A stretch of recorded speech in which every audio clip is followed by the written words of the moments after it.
berusaha untuk kejar mimpinya silahkan, bagus gitu. Apalagi kalau misalnya mimpinya itu yang positif,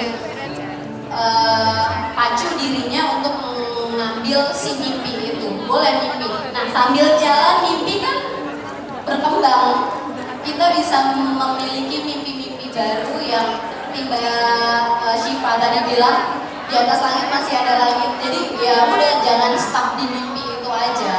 Kamu kalau udah mencapai mimpi itu ya mimpi lagi nggak apa-apa. Mimpi kan nggak bayar. Betul, mimpi nggak bayar. Iya. Tapi jangan terlalu banyak mimpi juga ya. Harus bangun. Harus bangun. Ya, jadi kalau kisah layangan putus buat yang udah baca dan yang udah nonton itu adalah kisahnya Kinan ya. Jadi itu adalah kisahnya Kinan yang mungkin karena kenapa itu bisa jadi mendapat animo yang besar, mungkin karena ada kesamaan atau relate gitu yang bisa terjadi pada siapa saja gitu. Nah kalau hikmahnya sendiri sebagai perempuan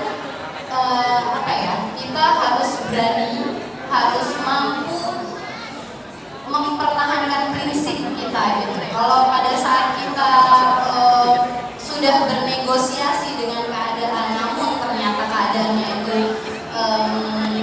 tidak sesuai dengan harapan kita, ya kita jangan berlarut-larut untuk ikut terpuruk gitu di dalamnya. Bangun, berusaha berdiri sendiri, berusaha mandiri dan produktif. Gitu. Oke, luar biasa. Bisa yang mandiri dan produktif.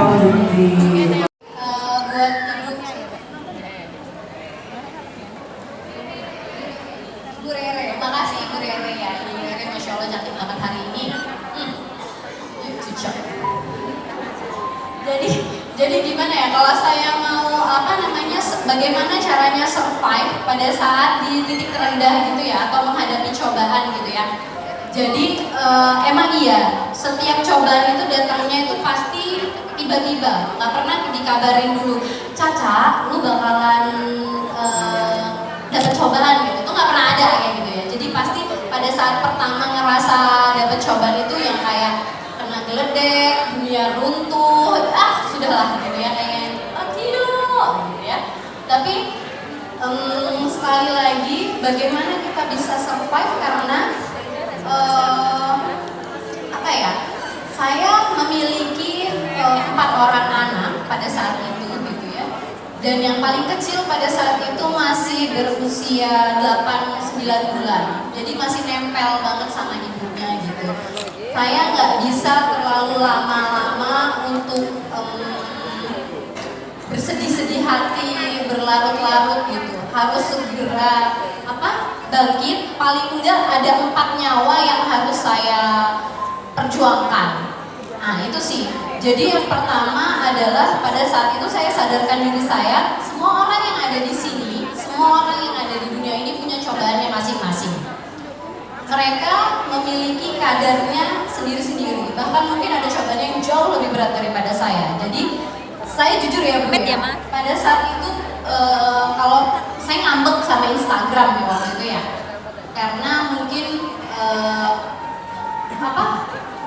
pemikiran saya adalah yang nyakitin, yang membuat saya agak cekit-cekit gitu tuh adalah dari selebgram, ya gitu-gitu deh ya pada saat itu gitu kan. Jadi saya sebel banget sama Instagram. Tapi pada saat saya pegang handphone saya, yang saya buka itu adalah kayak special kids with needs. Jadi kayak anak-anak berkebutuhan khusus. Jadi dari situ saya kayak merasa bersyukur, betapa bersyukurnya saya memiliki 4 anak yang sangat luar biasa hebat, sehat, lincah gitu ya, pinter-pinter dan lucu-lucu. Jadi itu yang membuat saya jadi kayak terima kasih ya Allah. Kecil, masalahnya kecil. Saya berusaha buat memperbaiki diri sendiri aja dulu gitu. Introspeksi, ada yang salah, ada yang kurang dari saya perbaiki di situ.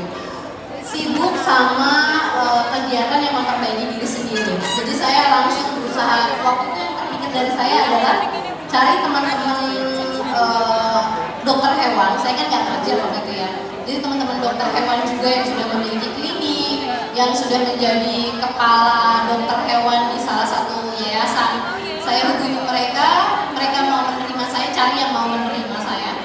alhamdulillah semuanya mau menerima gitu ya. Nah, yang saya datangi adalah yang dulunya saya pernah bekerja juga gitu, yayasan anjing kucing liar. Nah, saya bekerja di sana tanpa dibayar. Jadi pokoknya saya cuma asah dulu aja skill saya supaya saya merasa pede sama diri saya. Saya berusaha meningkatkan value saya sampai saya merasa saya nggak bisa gampang tumbang. Saya bisa kok berdiri karena saya punya value gitu sih. Jadi yang membuat saya survive adalah saya merasa berharga karena saya punya value. Nah, itu yang harus dicari, gitu aja. Saya merasa berharga karena saya punya value.